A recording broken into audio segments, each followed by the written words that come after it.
Hello, I'm going to give you some tips today on effectively using the Google News app. Google News can be a great way to easily stay current on topics of your interest or choosing, and can also be a helpful way to gather resources for a long-term research assignment.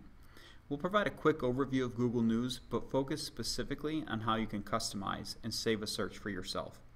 First, you see that I'm here at the google.com homepage, and I'm also logged into my Google account, which is going to help me take advantage of some features.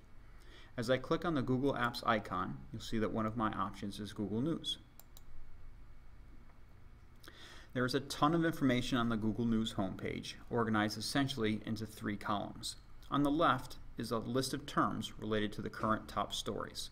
Below that are categories that allow you to sort the news being displayed to fit your needs. Down the middle column of the page are the top stories of the day, and these are organized by categories such as the US, world, business, technology, etc. At the top of the middle column are some other options that allow me to control what edition, the US or perhaps another country, that I want to view, and also allows me to sort the kind of view that I'm using. Right now I'm in classic view. If I switch to something like modern, it just changes the look or the layout of the news being displayed. The right-hand column has even more news. The most recent news stories up top, the ones just being put out, local weather, sports scores, local news, and then categories such as editor's picks, spotlight stories, and the most popular here at the bottom.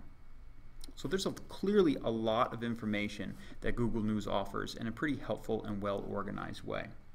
However, there are even other options that we can use to make the news even more personalized and helpful for us. If I click on the cog here where it says personalize your news, it's going to give me a little drop-down menu where I can make some changes. First, you'll notice the categories that are already sort of embedded in the Google News. I can adjust these to kind of move categories up or down based on my interests. I can also increase or decrease the frequency that I'm going to get certain news stories. Finally, I think a particularly helpful feature if you're doing a long-term research assignment is I can add categories here. So for example, if I was interested in something like natural disasters, I can simply add that as one of the categories that I'm going to get articles about. And once again, increase or decrease the frequency. Or Syrian Civil War, I can add that as well.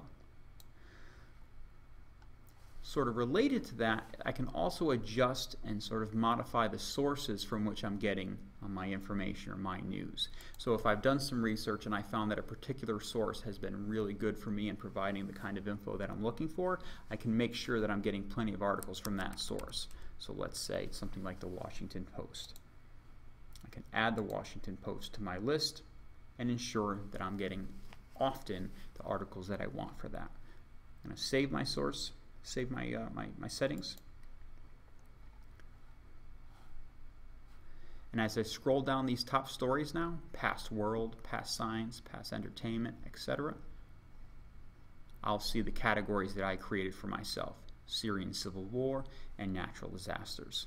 Now as I go back into this Google News a second or third time in the future, I'll see these articles being populated for me. Hope that's helpful as you do your searching.